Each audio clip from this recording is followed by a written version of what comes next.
asalaamu calaykum waraxmatullaahi tacaala wabarakaatu. subax wanaagsan daawadayaal meel kastoo dunida nagala socotaan. waa aroornimo jimcaha bisha julayna waa 29 sanada 2022.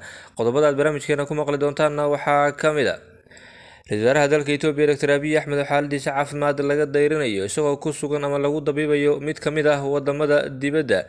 wararkii ugu dambeeyay iyo xogaan kasoo ururinay ayaan idinla wadaagi doonaa. madaxweynaha jamhuuriyadda federaalka Soomaaliya mudane xasan sheekh maxamuudna waxa uu diiday inay la kulmaan qaar ka mid ah xildhibaanada dowladda federaalka Soomaaliya. maxaa soo kordhay iyo xiisad ka taagan magaalada Muqdisho iyo xaaladihii ugu dambeeyay ee dowladda deegaanka Soomaalida iyo guud ahaanba dagaaladii halkaasi ku dhexmarayay ciidamada liyu booliska iyo kooxihii soo weeraray ee argagixisada ayaan eegi doonaa. qodobadaas iyo qodobo kale oo faahfaahsan ayaad barnaamijka ku maqli doontaan saaxiibayaal. soo dhawaada. aan ku bilownay wararka ka imanaya dalka Itoobiya ee sheegaya in ra-iisul wasaarihii dalka Itoobiya oo muddo ku dhow 4 isbuuc aan la arkin ama muddo ku dhow 2 biloodba aan la arkin ayaa waxaa wararku ay sheegayaan in guud ahaanba uu wadanka ka maqan yahay islamarkaana lagu dabiibayo mid ka mid ah wadamada Carabta.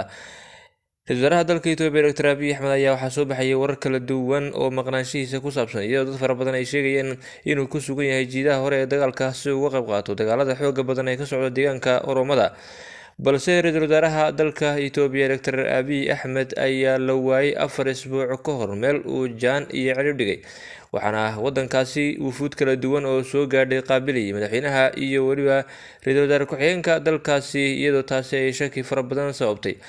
waxaana ra-iisul wasaaraha dalka Itoobiya lala xiriirinayay inuu dagaaladaasi uu ku jiro, balse wararka haatan soo baxay ayaa sheegaya in ra-iisul wasaaraha lagu dabiibayo wadanka Imaaraadka Carabta, halkaasi oo la sheegay in xanuun ka haya dhabarka lagaga dabiibayo islamarkaana xanuunkiisu uu aad u culus yahay. marka guud ahaanba ay la xiriireen dadka ka agdhow ra-iisul wasaaraha.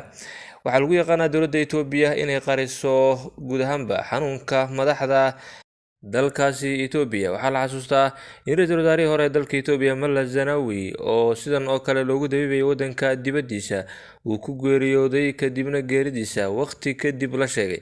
waxaa la sheegay in geeridiisa iyo weliba waqtigii la sheegay ay u dhaxaysay muddo dheer oo bilo ah sida xogaha markii dambe lagu helay, waxaana cabsi fara badan laga qabaa ra-iisul wasaaraha dalka Itoobiya iyo xanuunkiisa inta uu leegyahay. weli ma jirto cid xaqiijisay ama guud ahaanba soo sheegtay dhimashada ra-iisul wasaaraha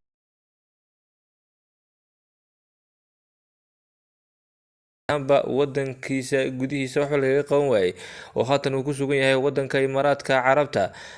xogahaas ayaa guud ahaanba la xaqiijiyay islamarkaana ay wada qorayaan warbaahinta gudaha ee dalkaasi Itoobiya iyo weliba qaar ka mid ah warbaahinta Soomaalida.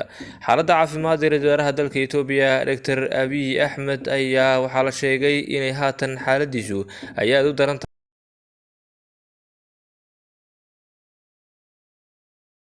Abiy Ahmed oo ay ugu dambeysay in dadka uu hor imaado muddo 2 bilood ka hor ayaa waxaa guud ahaanba telefishinka dowladda ee dalkaasi Itoobiya uu sii daayay muuqaal hore oo la duubay 2 bilood ka hor, kaasi oo uu ka dhigay mid live ah oo markaas iyada ka soconaya telefishinka dowladda ee dalkaasi Itoobiya. arrintaasi oo shaki fara badan sababtay islamarkaana guud ahaanba kor u sii qaaday tuhunkii la qabay ee ra-iisul wasaaraha dalkaasi Itoobiya inuuna dalka Itoobiya ku sugnayn oo meel ka baxsan uu ku sugan yahay.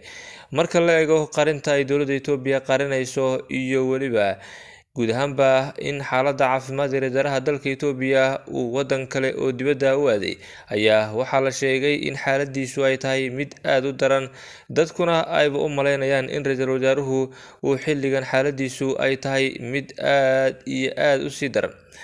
ra-iisul wasaare Abiy Ahmed ayaa bartiisa Facebook-ga iyo Twitter-kaba waxaa la soo dhigay qoraal u muuqday inuu dardaaran yahay, kaasi oo uu ku sheegay ra-iisul wasaaruhu in dalka Itoobiya iyo shacabkiisuba ay yihiin dad aad u adag oo guud ahaanba dhibaatooyinka soo wajaha iska caabinaya.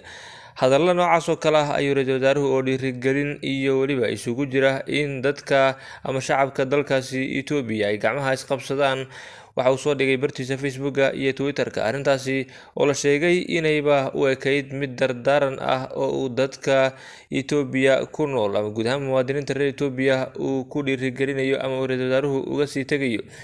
si kastoo haataba wadanka Itoobiya waxaa soo weeraray kooxo argagixiso ah bariga dalkaasi Itoobiya. dhinaca dowladdeegaanka Soomaalida ayay xoog ku soo galeen kooxahaasi, waxaana guud ahaanba markii dambe soo dhammaystiray ciidamada liyu booliska iyo weliba xukuumadda dowladdeegaanka Soomaalida. si kasta oo ay ahaataba dowladda federaalka ee dalkaasi Itoobiya ayaa ilaa iyo hadda wax war ah oo rasmi ah ka soo saarin xaaladda caafimaad ee ra'iisul wasaaraha dalkaasi Itoobiya, lamana oga ilaa iyo hadda sida uu xaalkiisa dhabta ah yahay. Xogahaasi la helayna waxay sheegayaan in dad ay kusoo arkeen cisbitaalka uu kaga jiro wadankaasi Imaaraadka Carabta, arrintaasi oo la sheegay in lasoo xaqiijiyay ayna tahay mid dhab ah oo ra'iisul wasaaruhu uu xanuunsanayo, halkaasina qalliin dhabarka ah loogu sameeyey. Dhinaca kale, xaaladda deegaanka Soomaalida ayaa la sheegay inay weli kacsan tahay, islamarkaana kooxihii argagixisada laga cabsi qabo inay weerar dheeraad ah oo dibadda ama bannaanka xuduudka ah iyo weliba kuwa gudaha ahba ay kusoo qaadaan deegaanka Soomaalida. Walow amniga deegaanka Soomaalida aad loo sugay, madaxweyne Mustafa Maxamed Cumar ayaa dib ugu laabtay magaalada Jigjiga, waxaana si ballaaran loogu soo dhoweeyey magaaladaasi. Madaxweyne Mustafa Maxamed Cumar ayaa door ballaaran ka qaatay dib u xoreynta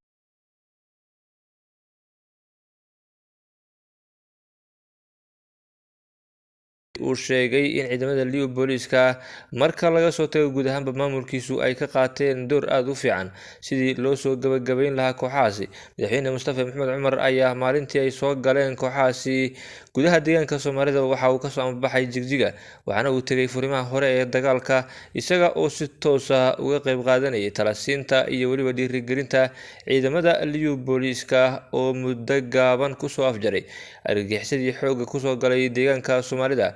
Waxaana weerarka argagixisadu uu ku sheegay madaxweyne Mustafa Maxamed Cumar inuu ahaa mid guud ahaanba ka weyn weeraradii ka dhacay gudaha dalkaasi Itoobiya, waxaana uu sheegay inuu ahaa dagaalkii ugu weynaa ee xuduudka dalkaasi Itoobiya lagu soo qaado, islamarkaana ciidamada dalka Itoobiya gaar ahaan liu booliisku ay si geesinimo leh u wajaheen oo guud ahaanba kooxihii ay cagta mariyeen. Ciidamada dowladda federaalka dalka Itoobiya oo aan badnayn ayaa dagaalka kala qayb qaatay, balse dagaalka xooggiisa waxaa guud ahaanba soo afjaray ciidamada liu booliiska ee deegaanka Soomaalida.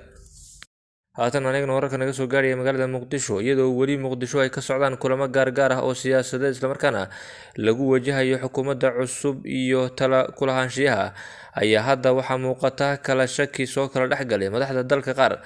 Inkastoo Xamse iyo Xasan Sheekh ay yihiin macaarifo siyaasadeed iyo weliba dad waqti badan isku caysh noqday, oo haddana fursaddu ay ka dhigtay mid guud ahaanba laba jago oo muhiim ah ayaa waxaa kulankii dhex maray saacado ka hor Xasan Sheekh Maxamuud iyo weliba Xamse Cabdi Barre ay guud ahaanba xogaha la helay sheegayaan in ay isla meel dhigeen in xukuumadda soo magacaabideeda la dedejiyo, islamarkaana waqtiga laga faa'iideysto oo waqtigiiba uu tegay iyadoo wadanku aanu ilaa iyo hadda yeelanin golo xukuumadeed oo rasmi ah. balse waxaa muuqata in la isku waafaqi laayahay weli hanaanka qaybsiga kuraasta qaar beelaha iyo weliba sida wasaaradaha eeda bida iyo sida loo kala siinayo, iyadoo la marayo habka qaybsiga 4.5 ama 4.5ka ee beelaha Soomaaliyeed wax ku qaybsadaan. Warar la helay ayaa sheegaya in wasiirka arrimaha dibadda oo loo soo daalinayo Professor Doodisho oo xisbiga UPD xubin firfircoon ka ah ayaa laga yaabaa inuu xilkaasi waayo, iyadoo guud ahaanba arrintaasi ay la xiriirto qaabka la doonayay in wax lagu qaybsado ee 4.5, waxaana laga yaabaa in loo magacaabo ayaa la leeyahay Danjire. Sidoo kale xildhibaanada labada aqal ayaa guud ahaanba waxay walaac ka muujiyeen qaabka ay wax u wadaan madaxweyne Xasan Sheekh Maxamuud iyo weliba Xamse Cabdi Barre, oo waxa ay sheegeen in ay iyagu matalaan deegaanada kala duwan ee dalka, islamarkaana iyada oo la tashi aan lala sameynin guud ahaanba ay doonayaan in Xamse iyo Xasan Sheekh ay soo magacaabaan golaha xukuumadda. Akhayrta sharafta leh hawada nagala socoto, uu taniya kulanti dambe, nabadgelyo.